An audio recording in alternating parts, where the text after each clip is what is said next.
Welcome to Elite 6 Think Tank, an open discussion group with business owners who share their knowledge, experience and skills. So that's that, and that's about me. So this week's topic was defining customers' expectations. And I've got to stop sharing that, and I've got to start sharing this. And remember, the idea is if you help me out by putting your comments as you say them in the chat window, then we can build up a pretty good open discussion. So what is, first of all, people's experiences on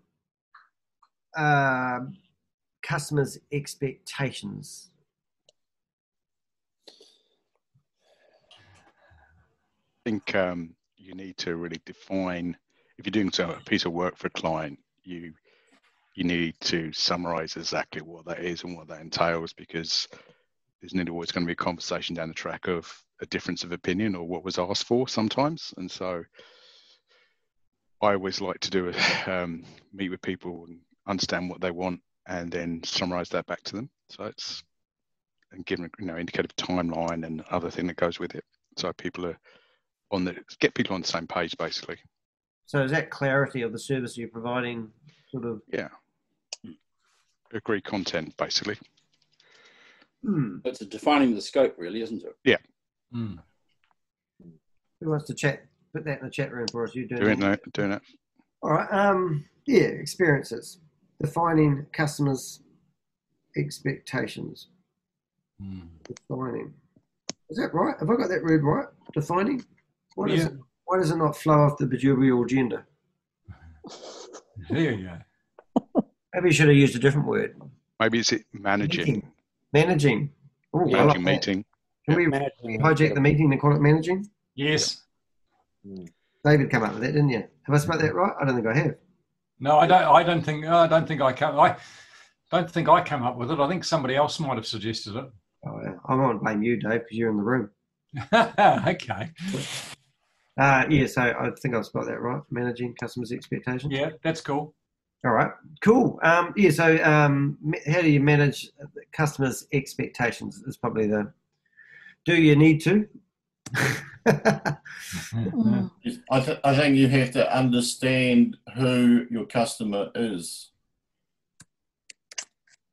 Who your customer is. All right, so who's our customers then? For my business, it's the collectors. And and because it's the collectors, I have to know the expectations of what they want, particularly because it's online. And so I have to communicate exactly what they are purchasing. I bought a car sight unseen. It was a Toyota Prado at the time. It was $40,000. And I bought it. I had a client in Dunedin who said, look, you can read the spec sheet on this car. They will outline every single ding and dong on the car, and also all the service records. And I said, and basically what I read here, this car's probably worth $55,000 on my lot, but I'll buy it for you and at $40,000, but you have to go all the way to Auckland and pick it up sight unseen. And on the way, he said, can you give me 40 grand first?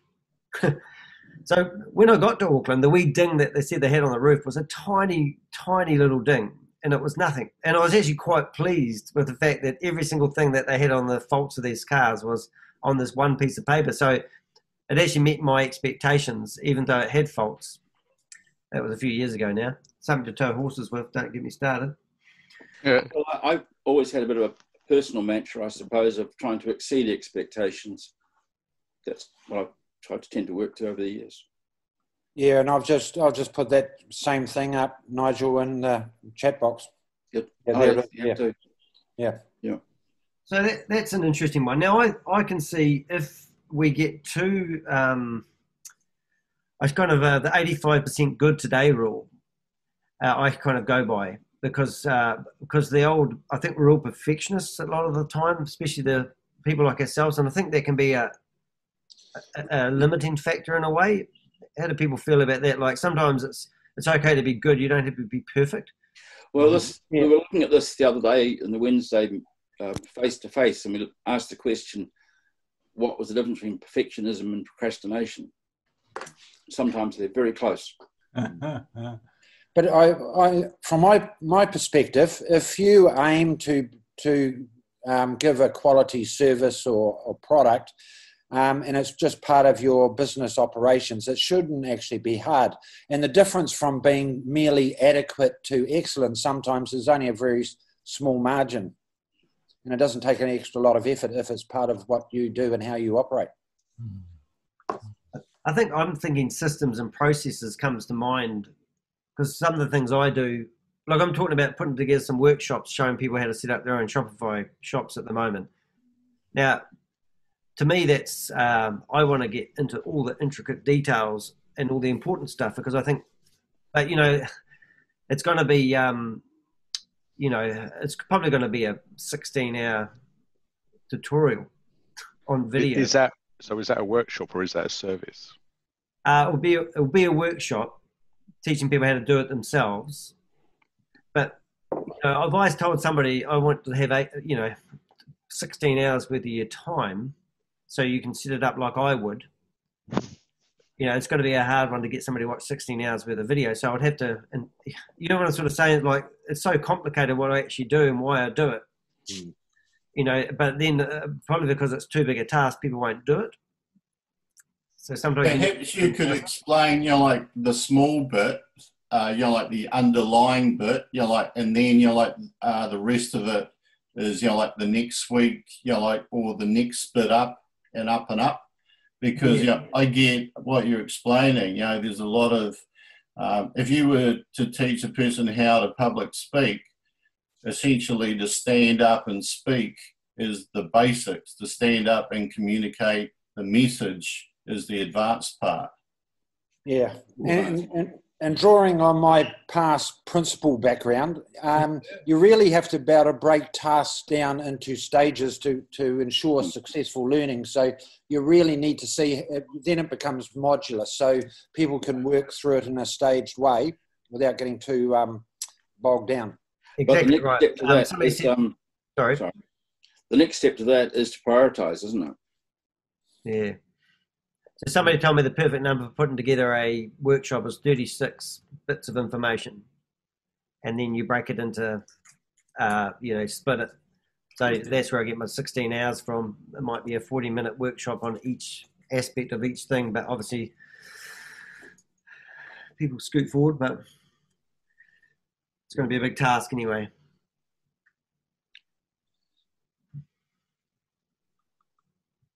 Oops, where are we?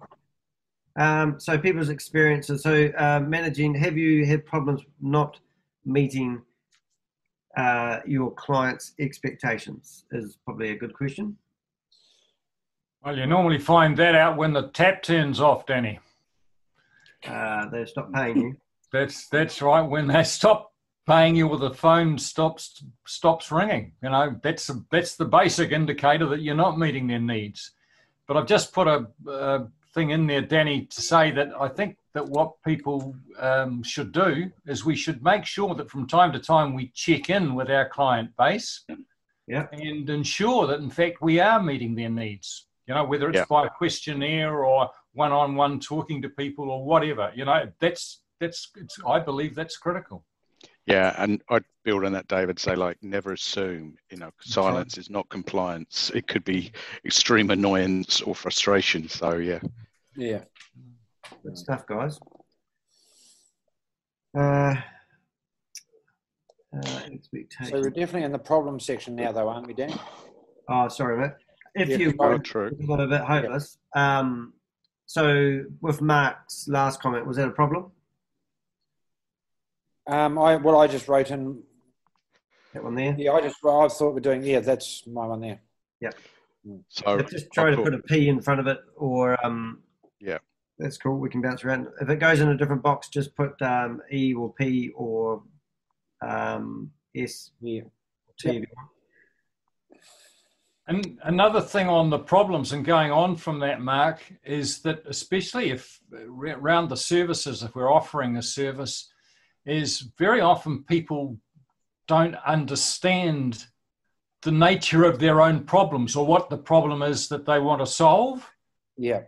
And so we've got to be very critical in the way that we frame the questions and look for the question marks that we need to cover in that initial client contact. Mm. Oh, customers, eh? Can you run a business without customers? It's not Well, a business. not a customer-based business. You can't, obviously. I wish you could. It'd be quite good, wouldn't it? Carrying on from Mark's point and speaking to the opposite of the topic, knowing when the customer isn't meeting your expectations, knowing when that it's the shoe's on the other foot, essentially. Oh, that's good. I like that. Problems. Managing the customer's expectations. They don't meet your expectations. Yeah, and we've certainly talked about this before, where you actually have the problematic client, and what do you do about that? And I guess the general conversation in all of those occasions is that you work hard to sever that relationship and move on to a positive one. Yeah. Letting the customers go. Mm. Yeah. I think in the retail with me, it's everything's on the floor at the time. Yeah. And having to customers' expectations, I have to be able to, they think things aren't going to fit them, say, for example, without trying things on, and you know they might be quite big, and you've got to be really careful about how you talk to the customer. That's why I'm not a retail man. That makes you It's look quite a bad.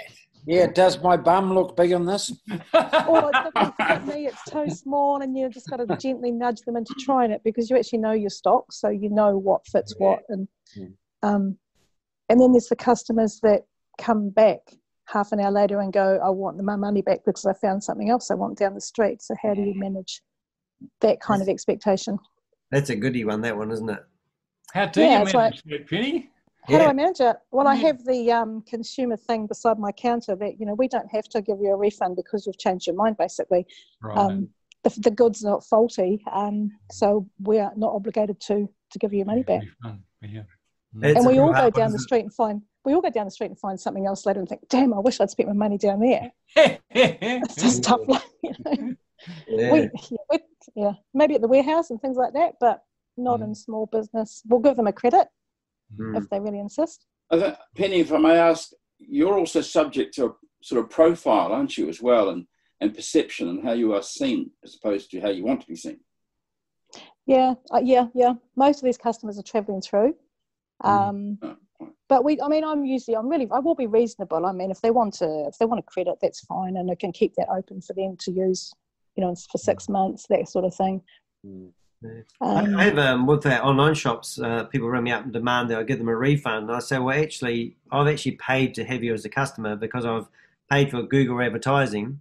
You've clicked on my advert, you've purchased my goods, and also you've used my staff's time on processing your order. So I said, if I refund, like my mate has a 20% refunding fee on a watch. So you might buy a $1,300 watch and then decide you've changed your mind. He'll actually enforce a 20% fee. 260 for repackaging it, and that's if it's in good condition, because they sort of touched the box. They open the box, and you know it's not new anymore. And that works well for him. Yeah.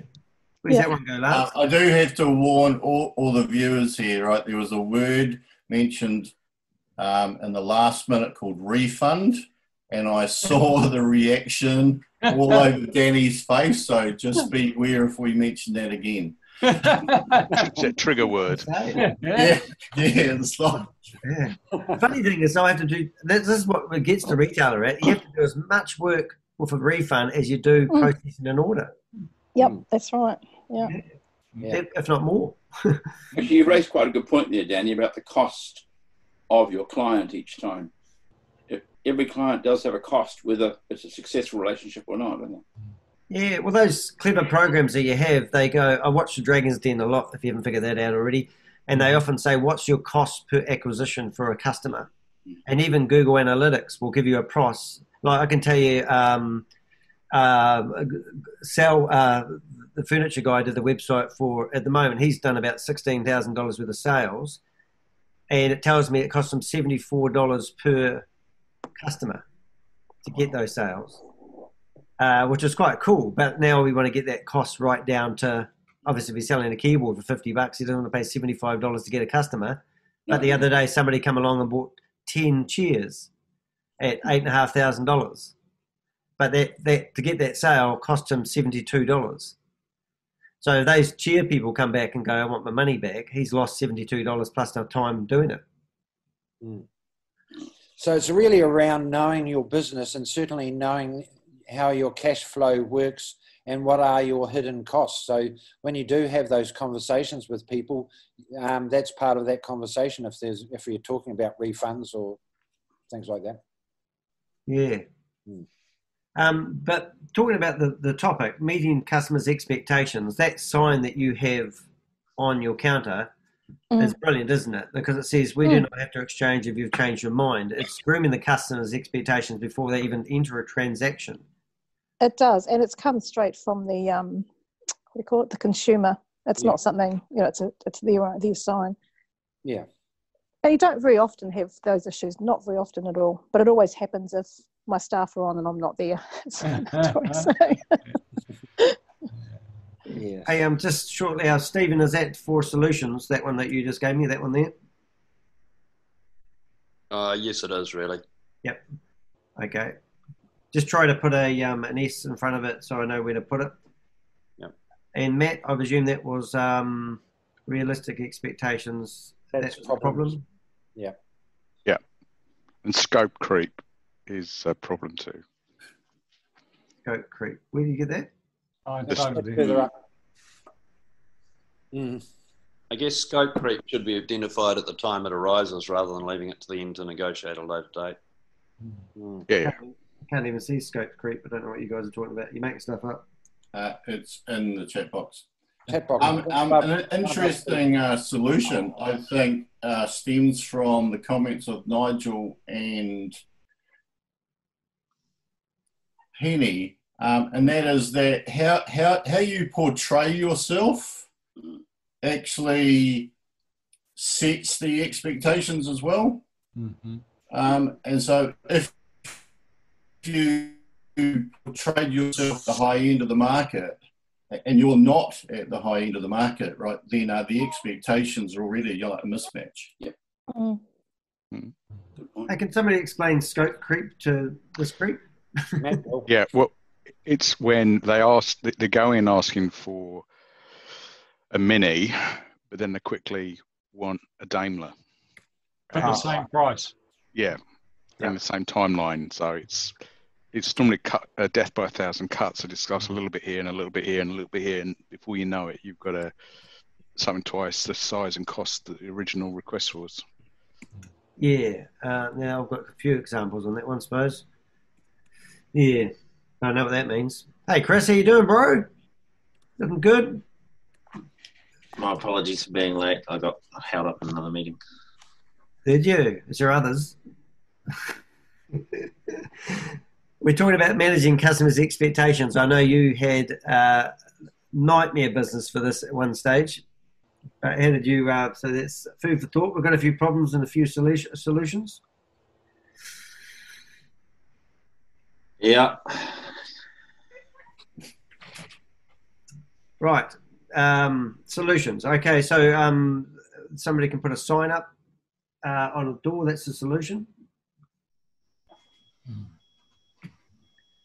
Somebody said swearing, Matt. What have we got? Sorry, yes, solutions. We've got a few solutions now. Thank you. Go quiet a minute, mate. I'll start singing. Yeah, and also ensure you get feedback from your customers on what they think about what you're offering. I like that. Cute. Matt sent me a survey to do, Matt. I think I have got it in my inbox with my other 1,000 emails. But it's unfortunately, sometimes I think the people that have the time to fill out forms you know, how do I put that? I always Excellent struggle. time management. Yeah, and I look at it and go, oh my God, any form to me is like horrific. I know. So, I mean, you might get feedback from the people that used to doing forms. Yeah. I do mean to do it, feedback. Yeah, well, it's interesting because I deal with a lot of people, and I use a form obviously to get information. And those who respond and those who don't respond, there's a correlation to how their businesses are. Yeah. Yep. Danny, I'm just saying. Oh, yeah. God, it's so funny at the moment. It's like, I don't want to make this about me, but I will anyway. It's like we have been working around the clock trying to get better systems and processes, and we've got a continuous flow of inquiries coming in like a force. And I've just focused on fixing the problem rather than doing the work. And now we're starting to catch up. And now, you know, but it's sort of an old 22 really. You know, like we've got automated, if people write us the same message 10 times, we have an automated response that goes back. Now when I'm writing a message, if they've said this, there's a button I can click and say that, and say that, and say that. And it's just amazing what we can potentially do. So it's like writing a bot to, and then learning from all your experiences and having a beautiful email written that took you literally 15 seconds rather than a 15-minute thought pattern. So rather than looking at the 200 emails in the inbox going, oh, I better go answer them first, I've just said, forget about them. Let's fix the problem. And I don't know if anyone can relate with doing that themselves. Or is that high tech? Incredibly high tech. I would have a problem around the customer expectations. For example, if I went into a person's house to buy their estate and it was incredibly high end and it's not my market, right, then I'm not going to buy it. Which means if I was advertising in a way that was broad, then I'm misleading I'm misleading the public into believing I can help them. Yeah. Would you take their money? Yeah, because that, Rob, can breed, you know, downstream frustration from the client's perspective, can't it? Yeah. And also, if I walk into that house, and I go, oh my God, I'm in the wrong place. I have to get out of here because, like their expectations are obviously miles out of my league. Then I walk out and I'm not happy either. Mm. And so, work out your advertising spiel, or your promotion, to hit the right target. Yeah. Yeah. So this goes back to perceptions, doesn't it? Yeah. How your customer perceives you as opposed to how you want to be seen, isn't it? Getting that right. Yeah. It's knowing the customer that you actually want. Like, if the customers are high-end customers, then that's who you're advertising, that's who you're chasing. But if you don't want budget customers, or price-sensitive ones, or ones that are too busy, then you don't chase them.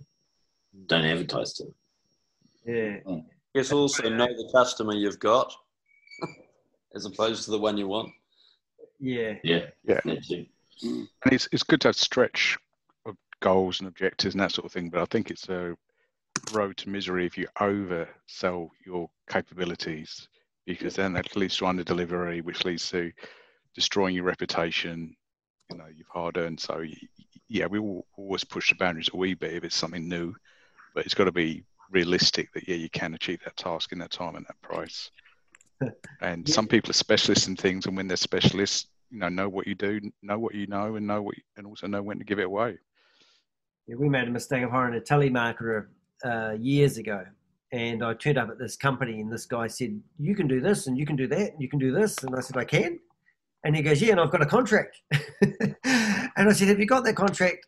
And he's, yeah. And he brought it to me, and I ripped it in half. And I said, I'm sorry, let's start again. My telemarketer got overzealous. I still remember the look on his face when I ripped the contract up in his face. But it was amazing what I theoretically could have done. But that was one side of it. If you hire a marketing company or something, perhaps they do some oversell your service maybe, or the expectations. I've got a question on a slight variation to this in terms of expectations. If you have a client and they work with a third party and that third party has to be involved, how do you manage that? Does it come through you or does it go through them? Stephen, you know more about this one with dealing with engineers and stuff and having to coordinate your engineer as part of your contract.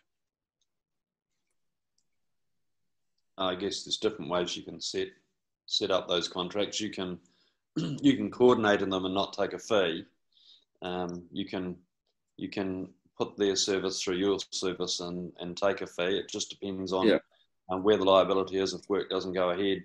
And I think that's the point, isn't it? How do you actually define that to start with? Because if someone's effectively going around you to one of your suppliers, the whole thing starts to fall down quite quickly. So coming back then to the customer expectation, what should their expectation be in relation to dealing with a third party, I suppose? I think it comes, sorry. Go for it. I think it comes back to who owns that customer.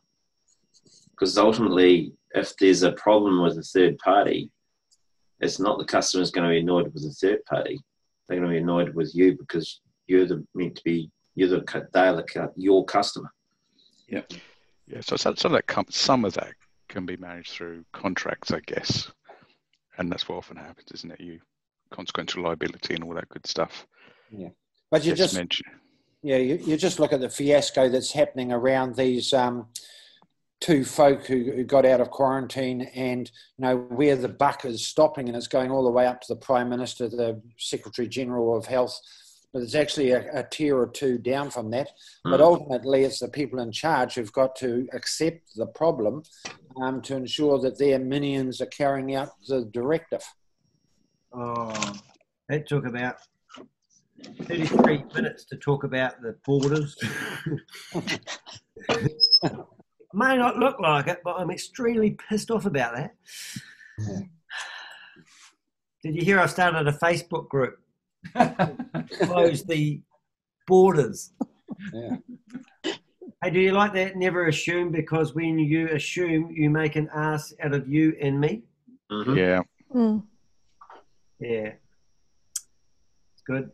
Mark, where was that one going? Oh, that was in a solution or just another box called random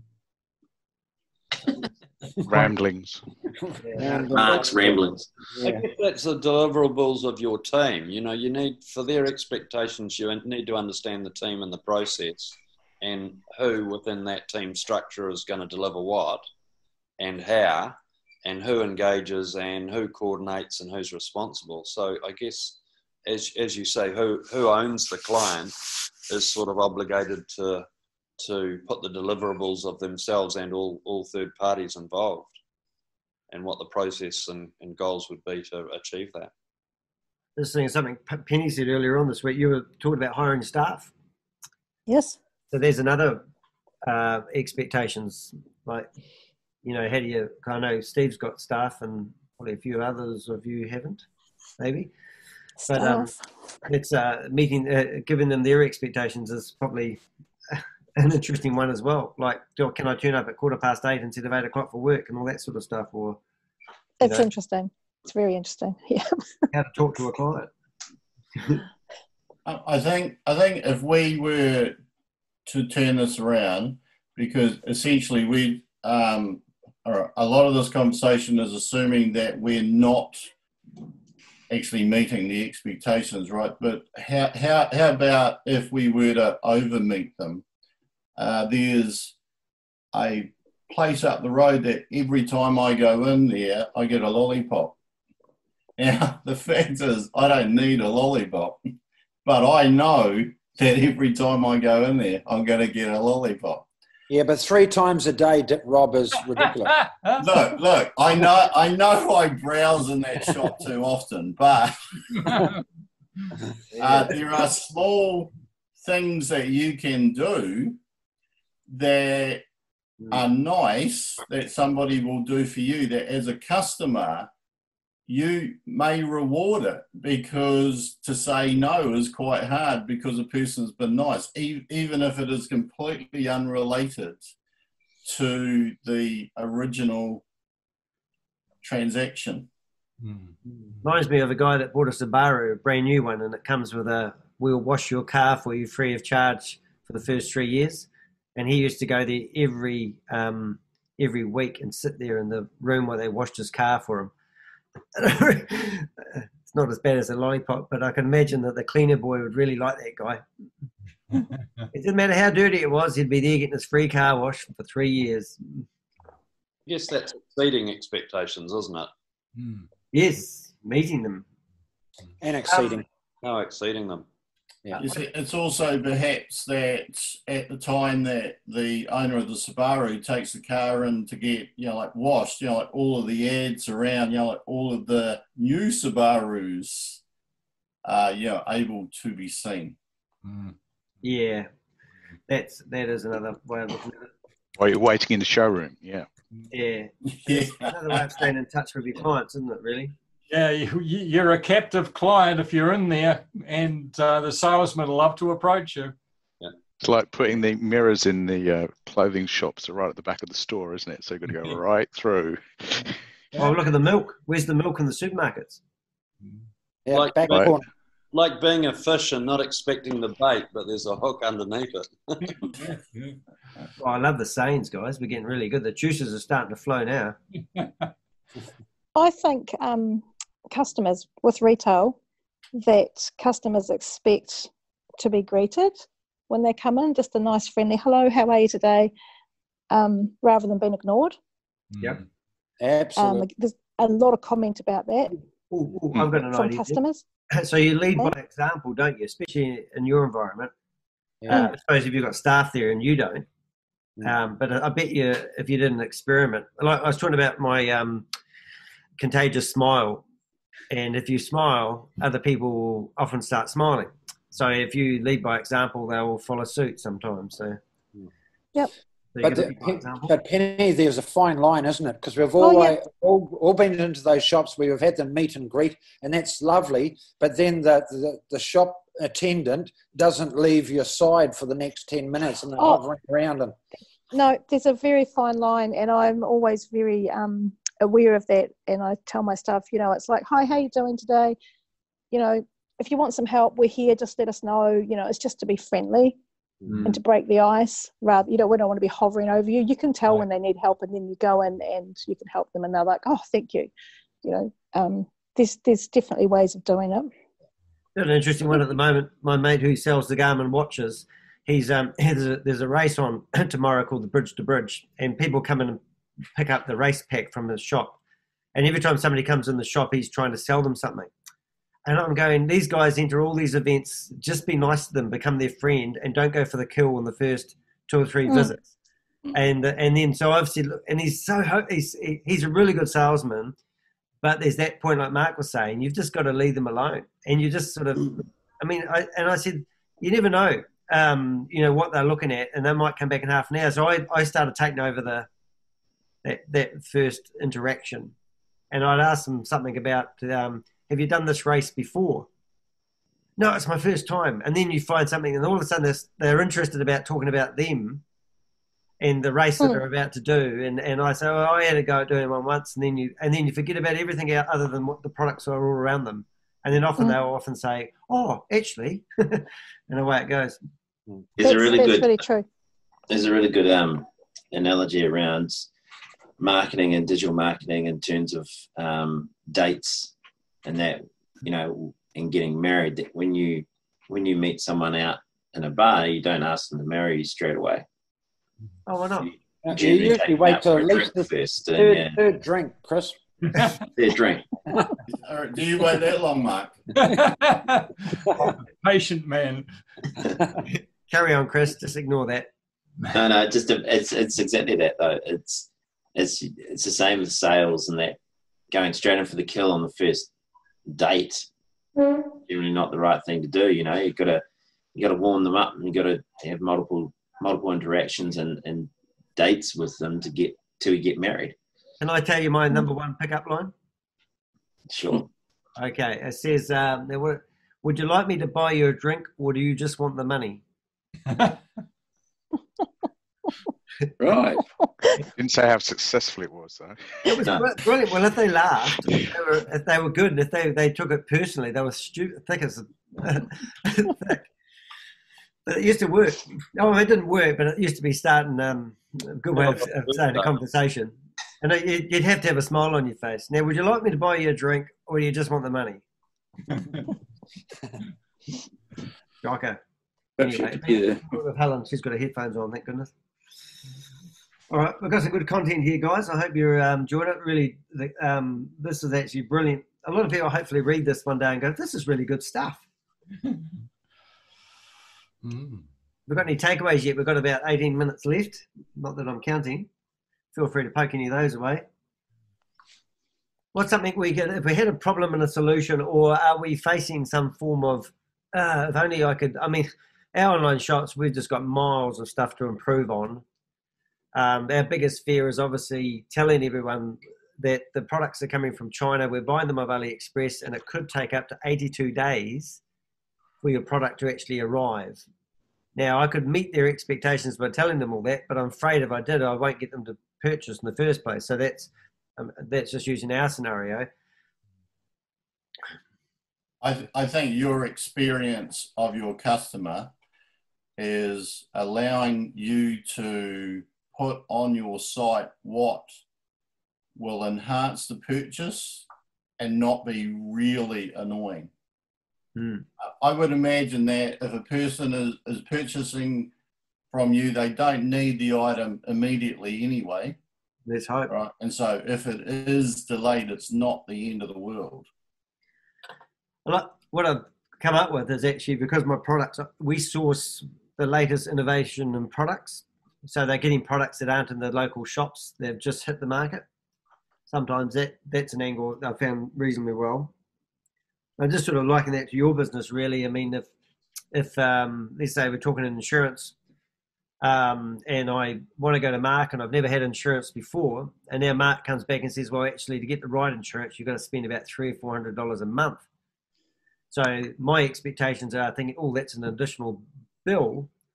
But what Mark's actually selling is total peace of mind that if I do get sick, or my business has business interruption insurance, or you know, all sorts of things, or I've got this, so it's like it's a safety net, and that makes me feel better. And now I can see it's not a bill for $300 or $400 a month. If it's that much, it's pretty good insurance for that, I presume, if it is. But yeah, if they get, so how do we use that? If you were to pitch the same insurance to a person who is unemployed, it would be unlikely to work. Wrong clientele, isn't it?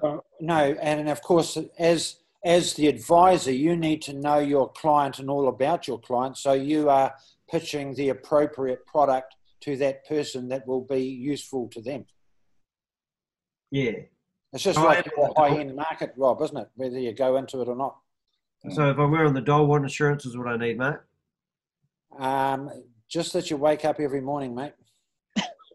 Yeah. Can you insure against that stuff? That's always a good one. I still remember the day when I was in a real bad way in hospital, and I had 4 or 5 people around me, and they were trying to stick a needle in my toe because they couldn't find a vein. And I yelled out in a big loud voice, "Don't let me die, because the bitch will get 930,000." And they just all cracked up and laughing. You've got to keep your sense of humour. Yeah. There. There's something that's happening in the retail as well. You're talking about made in China. Yep. There's a lot of people. There's this big thing you're probably all aware of, that everyone wants to buy this New Zealand made, support New Zealand made products. Yep. Which I do a little bit of New Zealand made, but it's really expensive. So there's a bit of a problem there with the customer expectation. Good topic. Eh? Well, we get emails from people before they purchase, are we a New Zealand business? And we write back and say yes. But I said that little gadget that you're about to buy is made in China. And that's, then they go, oh, I want to support local. So then I say, well, you know the iPhone that I bought for $2,500 is also made in China. Yeah. Yeah, it's an interesting one, because a lot of my products are made in Nepal. Yeah, but you're a New Zealand business, aren't you? I'm New Zealand homegrown business, and I'm pushing now. I'm actually doing videos now to say, the fibre that these made in Nepal products are actually from New Zealand. The wool is from New Zealand, so I'm trying to get around it that way to those people that are just going, oh, we just want New Zealand made. It's interesting, isn't it? Because just the source can make a whole lot of difference, I find. I remember some time ago I was in Fiji for an extended period, and they get a lot of Indian cotton goods there. And the cotton that was in the goods, and I'm particularly thinking about shirts because that's what I primarily bought, the cotton was first class, and those shirts, even many years on, still launder particularly well, whereas stuff that's come from, let's just say, other places doesn't stand the test of time. Yeah. It's like I wouldn't buy New Zealand tea.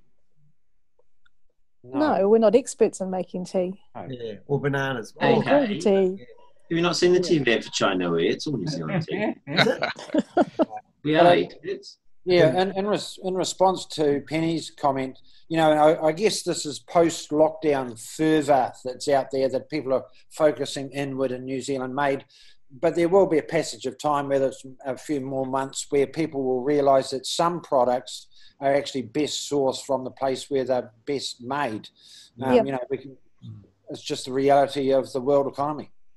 I think it's a really good thing, though, because I think if somebody said, are you a New Zealand business, and you say, oh, thank you for shopping local, I really appreciate that. That could be a nice way of introing it, because the world we live in, on my closed Facebook thing, I've been sort of saying to people, can New Zealand be self-sufficient? And people go, definitely not. And I'm going, well, maybe we become an exporter, like grow hemp and export hemp. But don't buy it in. If we we can make it ourselves. I don't know how to run it, but I think we're all New Zealanders, aren't we? Hey, listen, our wine industry wouldn't be as good as it is if, in actual fact, the majority of the people who got into it in the early days couldn't sell the stuff in New Zealand first, as they developed their expertise and then took it to a stage where it's world class. So it's a two-way street. I think we help ourselves. I just think about thinking about what Lee Iacocca said in the crisis in the late 80s, when all the major manufacturing industries had started to shift their manufacturing away from America into Asia. And when the downturn came, the Americans then couldn't crank up the old industry and the expertise that they had to cope with the fact that it now wasn't available from those areas. So he was CEO Chrysler or something, wasn't he? He was. Yeah, he was. He's the guy who saved Chrysler from going through the floor. And he was very senior at Ford prior to that. That's right. He was a senior executive at Ford. He had a fallout with Ford, and that's got into Chrysler. Did he go backwards?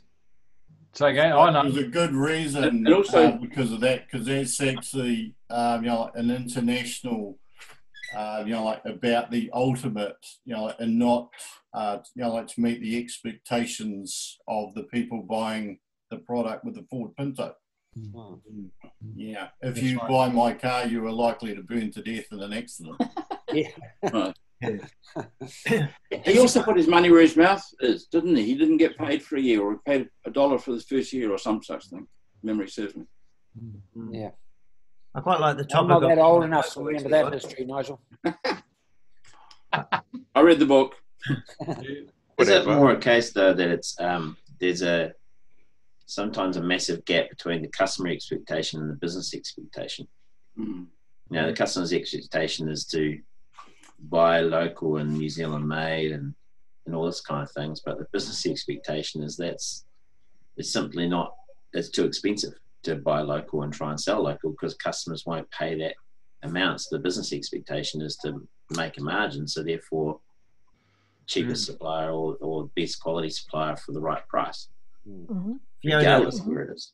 Fiona, the chocolate lady, was talking about that on Wednesday, actually. She said people were asking if her products are organic and point of difference and all this sort of carry on and the packaging, and it just goes on and on and on. She said, but she doesn't buying organic, no, what do they call it? Free trade products. She said it's actually, in some cases, not better for the greenie to do that if you don't know the full history of the product and where it's sourced from, because of the hoops that they have to jump through to get to that status. And I thought that's kind of what you're sort of saying. It's like, if you look at some of these new products that come onto the market and they've got the packaging, they break down into the environment, and they're gluten-free, dairy-free, everything free, but then the product's not really that great and it's not a good business model or whatever. It's hard to make a business model out of doing everything, ticking all the boxes. But, I find that hard as well. I mean, like, I've got one lady I used to work with that used to hate airplanes, and every time we went on a flight somewhere, she'd frown at us. And we go, and she goes, "Oh, you're just killing the planet." And I'm going, "Well, yeah, that's okay. Then I'll use a rowboat and paddle over the Atlantic with the goods." I don't know. That's I think an interesting, small point arriving out of here is that you are able to manage the expectations, right, if you educate your customer. Yeah. There's also a big expectation. Sorry.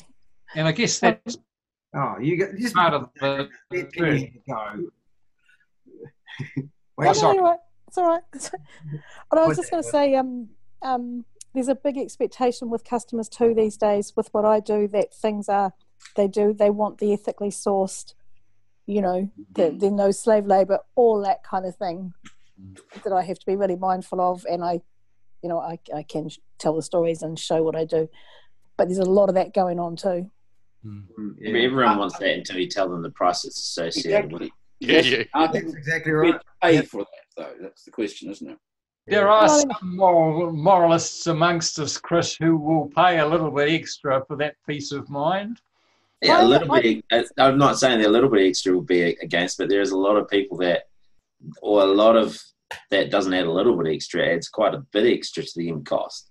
And suddenly if you put that out in front of them, they go, "Oh, no, well, what's another option?" Yeah. And I find the less you charge, the more they want as well, which is really strange. Yeah, but a classic example is the organics in the supermarkets, isn't it? Where people can make the choice whether they want to pay more for the organic stuff or pay for the standard produce from the agricultural sector. And that's the same in the clothing too. We have organic clothing with a higher price. People are paying it now.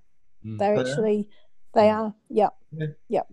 But then I cut out the middleman, so I'm importing and getting it all made myself. So, there's a bit more room for me to play with. Yeah. But the label itself is no longer sufficient. You need to verify the whole source and of the classification. So you need certification so much more now. People want to know not that it's just organic, but where is it growing? How far does it come? What's the basis of it? Yeah, and that it's not made in a sweatshop somewhere in the back of India. Yeah.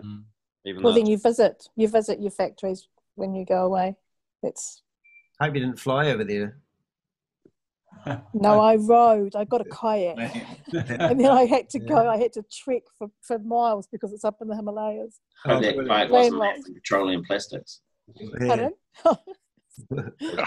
I mean, when I went to Bangladesh and India and China for Meadow, I just noticed the 3 different countries, and there were 3 different countries because China could hide their rubbish better, and their economy could, do a lot more than Bangladesh, who couldn't bury their rubbish, and then you'd look at one country and, and you realise the whole world's pretty FUBAR'd up, really, when it comes to a lot of things. And to make a change, I couldn't figure any way to make a change in any of those countries. But over here, we live in La La Land. We're lucky. We're so lucky. Yeah. Yep. Exactly. All right, guys, we've got 4 minutes left there. Let's just start thinking about next week's topic. I did like the shop local, support local idea, because what does that actually really kind of mean anyway? It's kind of like it's a hard one, that one. I don't know if there's a topic in there. Because I sort of, the concept of it sounds great. The reality of it sounds different. Well, I think once you rely on overseas, then you lose that expertise locally forever, potentially. So it's a mixed bag, isn't it? You become reliant on overseas. Very quiet there, Mark. Sorry? Matt, yeah. I'm saying, I think once you lose local capacity, local skills, by going cheaper elsewhere, eventually you lose that locally. And therefore you're forever reliant on other parties. Yeah. I don't really shop on price myself. What am I trying to think of there?